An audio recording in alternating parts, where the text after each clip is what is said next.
Attorney General Jeff Sessions pushing back on states legalizing marijuana. Recreational pot now legal in 8 states and the District of Columbia. Another 22 states allow only medical marijuana, and 15 allow a lesser medical marijuana extract.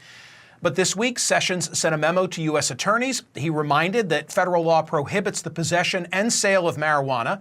This effectively repeals the 2013 Obama administration policy that refrained from prosecuting individuals if they're complying with their state's marijuana laws. So what does this mean for the future of legalization? Well, my next guest has a strong opinion. He says, fire Jeff Sessions.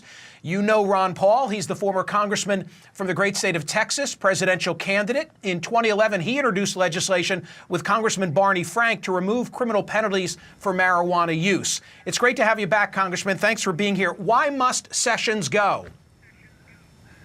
Well, because he represents something that is so un-American as far as I'm concerned. The war on drugs, to me, is a war on liberty. I think that we overly concentrate on the issue of the drug itself, and I concentrate on the issue of freedom of choice on doing things that are of high risk. And we permit high risk all the time. I mean, if you look at study of philosophy and religion, that's very risky stuff. There's bad ideas out there. Generally, we allow people to eat what they want, and that is very risky. But we do overly concentrate on what people put into their bodies. So to me, it's an issue of liberty. And Jeff Sessions is not a libertarian. He's not a civil libertarian at all. And the war on drugs is a totally illegal system. And if you look at it carefully, our traditions has been that the government recognized that we don't have the right to regulate the sale of drugs. In 1914, when he passed the Harrison Act, it was done over taxes. Tax them. That's how we'll get them to quit using it.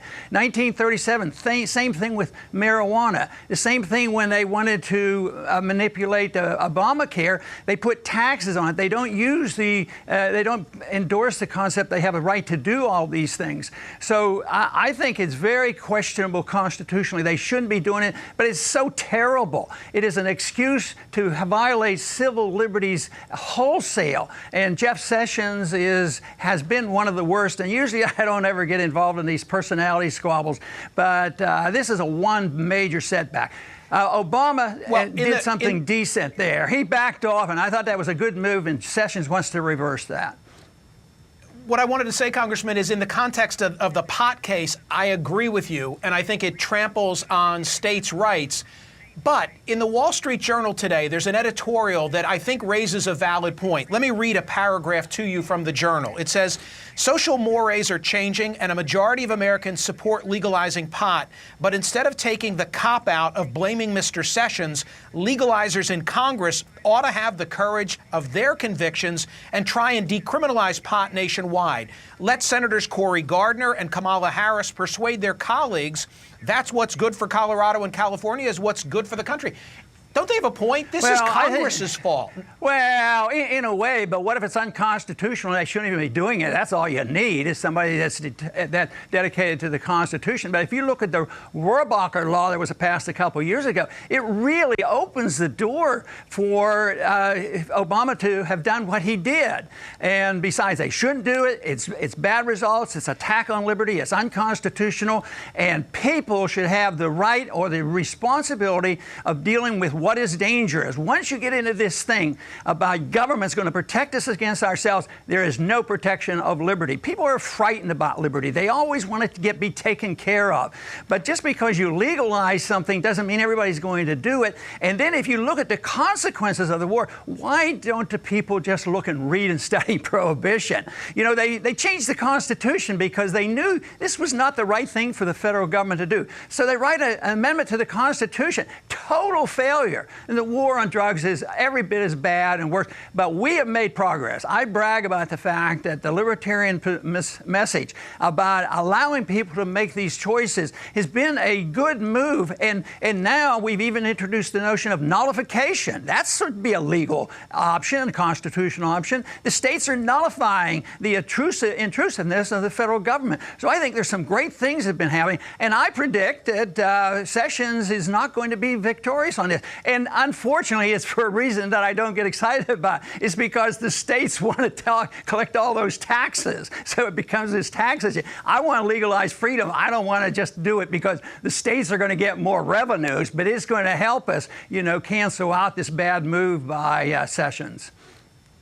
I want to hit you with a totally unrelated subject for a quick reaction. When I think of Ron Paul, I think of the gold standard. I know your view on that issue. Bitcoin is all the craze. I'm going to be talking about it later in the program. Give me Ron Paul's Cliff's Note version on Bitcoin.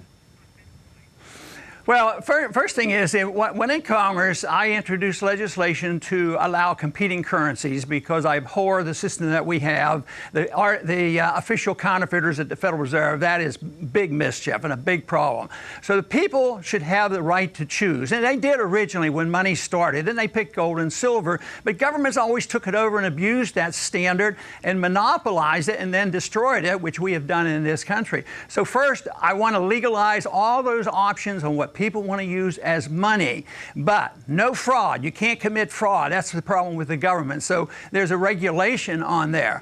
I think the jury's out on how far they're going to go with cryptocurrencies acting as money. Right now, I don't see it because in my studies of monetary history, it's always been something tangible. People want something tangible. When it's related to it, it works. But since 1971, it's not been tangible at all. It's been totally fiat, and that's why everything is a big bubble. Matter of fact, the big bubble comes from the quantitative easing, and all that money out there is also participating in blowing up the price of these cryptocurrencies. They're up to over $750 billion, and nobody has anything they can touch. So I would say it's questionable, but the principle is right. Somebody else is going to have to sort it out if it ever becomes money, but I have questions because historically, money should be something that's tangible, but it should be legal as long as there's no fraud.